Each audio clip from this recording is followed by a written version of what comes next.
सतीश वाघ हत्या प्रकरणामध्ये एक मोठी अपडेट समोर येते आहे। आमदार योगेश टिळेकरांचे मामा सतीश वाघ यांच्या हत्येप्रकरणी दोघांना अटक करण्यात आली। आताच्या घडीची एक मोठी बातमी आपण बघतोय।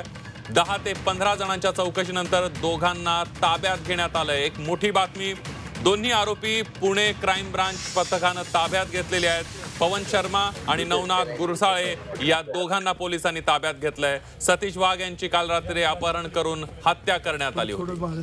अधिक माहितीसाठी जाऊयात, आपले प्रतिनिधी निलेश खरमरे आपल्या सोबत आहेत। निलेश, काल ज्या प्रकारे सतीश वाघ यांची हत्या झाली होती त्यानंतर पुणे क्राइम ब्रांचचे 16 पथक हे त्या आरोपींच्या शोधामध्ये निघाले होते।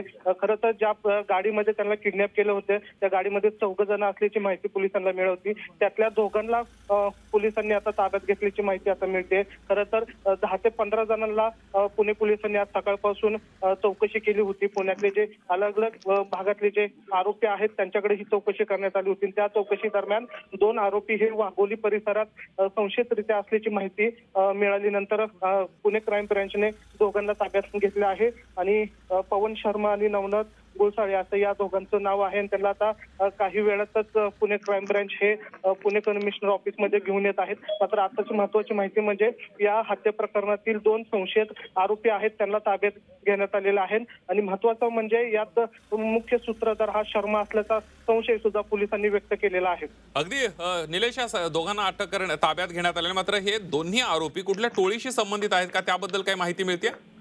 त्या संदर्भात पोलीस आता त्यांच्याकडे चौकशी सुरू करत आहे। मात्र पोलिसांना जी माहिती मिळाली होती ती एका सराईत गुन्हेगारांकडूनच माहिती मिळाली होती की हे जे आरोपी आहेत ते हत्येनंतर एक ठिकाणी वाघोली परिसरातच लपल्याची माहिती ही एका गुंडांकडूनच त्यांना मिळाली होती आणि त्यानुसारच त्यांनी ती कारवाई केलेली आहे। आता चौकशीमध्ये कळेल की हे नेमके त्यांनी हत्या का केली होती आणि त्यानंतरच या गुन्ह्याचे आणखी उकल आहे ते उकललं जाईल।